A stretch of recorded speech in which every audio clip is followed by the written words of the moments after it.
Donald Trump just openly confessed to everything. And that's not an exaggeration. On live TV, he admitted to having serious health problems, memory loss, law breaking, corruption, and being completely out of touch with reality. Moments later, he went on a full-blown meltdown on Truth Social after his 60 Minutes interview turned out to be an even bigger disaster than anyone expected. We're going to break it all down. But first, please take a second to like this video, and if you enjoy our coverage, hit that subscribe button.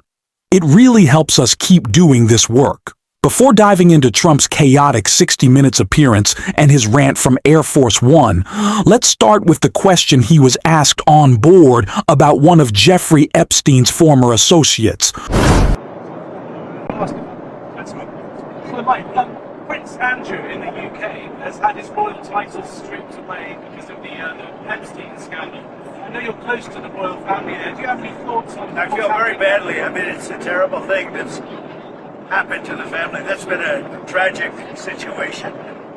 And it's too bad. I mean, I feel badly for the family. Are you still planning to meet with Jensen Wang? Donald Trump has never once expressed sympathy for Epstein's victims, the survivors of the horrific abuse carried out by Epstein, Ghislaine Maxwell, or of course, Trump himself. Yet now he's claiming to feel sorry for Prince Andrew and his family. For what, exactly? Trump always finds a way to side with predators and the most vile, corrupt individuals imaginable. It's the same reason he's now supporting Cuomo. This is who Donald Trump has always been. Someone who stands with criminals and those who betray the public. That's exactly what happened with one of the most disgraceful pardons to ever come from his administration. The very one he was questioned about on 60 Minutes, which exposed not just his corruption, but his unraveling mental state. For context, let's look at what Senator Chris Murphy had to say about Trump's latest pardon. Now it's just 100% clear the White House is just one giant pay-to-play scheme. I don't know what Donald Trump is doing other than just inventing new ways to trade government favors, political favors, pardons for means to enrich himself. The latest is the pardon of a guy named Changpeng Zhao. He's the owner of a company called Binance. He went to jail. He pleaded guilty because his company was a platform for terrorists and child sex predators to move money. He violated money laundering laws, and he knew it. He pled guilty. He went to jail. This was a bad guy who owned a bad company that allowed people to do terrible, terrible things. Donald Trump just pardoned him. Just pardoned him.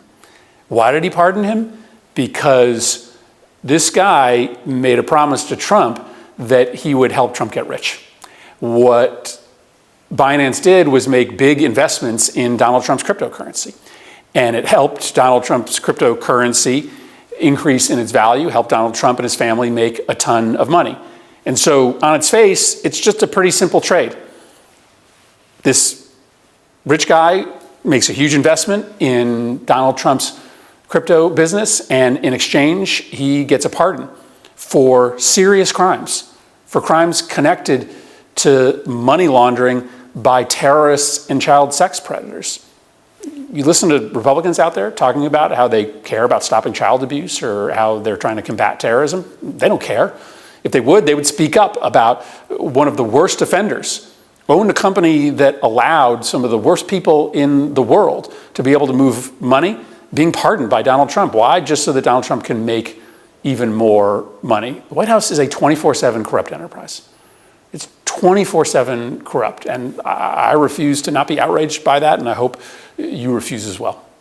So this is just unfathomably corrupt. Even for Donald Trump, it is really difficult to put into perspective how corrupt of an individual he is. But he can get paid for a pardon. That's it. Sometimes it costs you $2 billion. Sometimes it costs you $5 million. Sometimes all it costs you is like a nice Fox News tour. Like, that's what George Santos did, and he got a pardon. But Donald Trump is willing to sell the country out. And it's funny. Even though it's not. Considering much of Donald Trump's administration has been spent bemoaning pardons, especially those from Joe Biden, which Donald Trump says don't even count because they were signed with the auto pen. But Donald Trump just made it really difficult for him to make that argument because when he was asked on 60 Minutes about this pardon, he gave the worst answer he possibly could have. Trump was asked, "Why did you pardon Chong Po?" Trump, are you ready? I don't know who he is. His crypto exchange, Binance, to help facilitate a $2 billion purchase of World Liberty Financial stablecoins. And then you pardoned him, Trump. Here's the thing. I know nothing about it. Donald Trump is admitting live on air that he doesn't know about a pardon he signed. So it's either the auto pen, and to Donald Trump, that is a crime worse than anything you could possibly do, or he remembered it in the moment and now Donald Trump doesn't remember. Just a few short days later, Donald Trump doesn't remember. His brain is so broken, his health is so bad. Did he have a stroke? That's what a lot of doctors are saying at this point. But Donald Trump is the most criminal, most corrupt president in American history. He is taking checks. He is taking cash from anyone who he can get it from, including at this point from foreign governments. Donald Trump is being bribed. And honestly, I know the last lawsuit, the last frivolous lawsuit, was over 60 Minutes deceptively editing an interview with Vice President Harris by what? Trimming it for time. But I'm surprised Donald Trump hasn't already announced that he's suing 60 Minutes for not cutting that answer out, because holy, it doesn't get a lot worse than I have no idea what you're talking about as I run my criminal enterprise. And it's why Donald Trump was probably so mad at the start of this interview, and he posted this. Donald Trump wrote, "I hate watching the NFL's new kickoff rule. It's ridiculous. Takes the pageantry and glamour away from the game and does nothing for safety. They should change back to what it used to be. Hopefully college football will never make this ridiculous change." In the meantime, I'm getting ready to watch President Donald J. Trump me on 60 Minutes. Donald Trump tried to distract everyone with another one of his posts right before delivering what might honestly be the worst interview he's ever done. It was a total mess. Confusing, incoherent, and at times almost sad to watch. I won't play the actual 60 Minutes footage since YouTube blocks those clips, but frankly, it's better that I just read his ridiculous answers rather than make you sit through them. The entire thing was a train wreck that only got worse by the minute. At one point, Trump was asked why he didn't bring up Taiwan in his meeting with Xi Jinping, and his answer was, well, it didn't come up. Of course it didn't, Donald. It's not Xi's job to raise Taiwan. It's yours.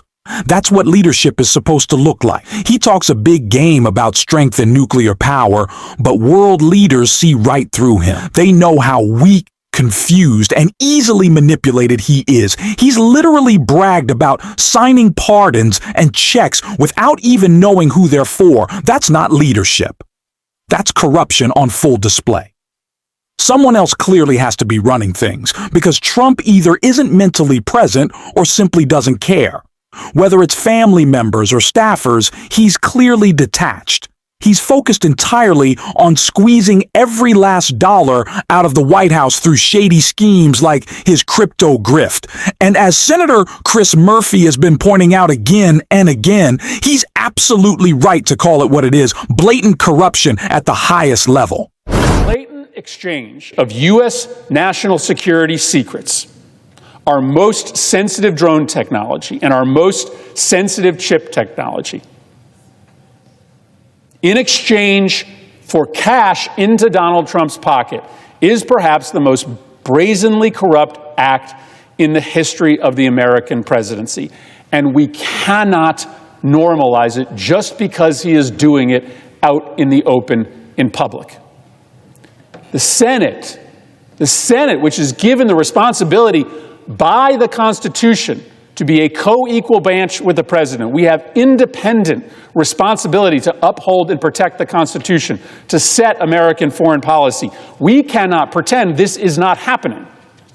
We cannot look the other way while the entire moral foundation of our foreign policy is being shattered.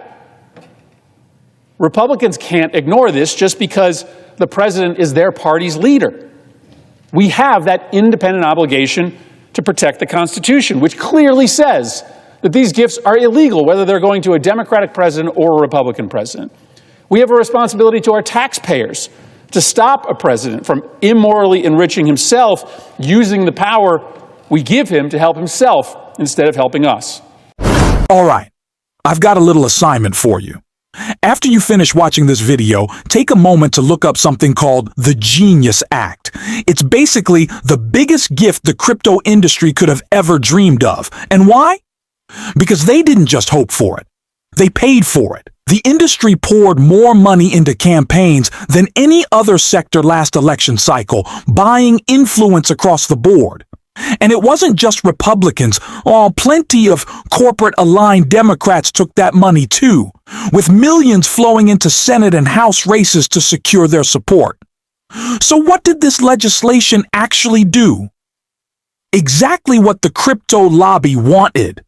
It banned members of Congress who work on crypto policy from trading it, which, fine, but then carved out a major loophole. Guess who the bill didn't restrict?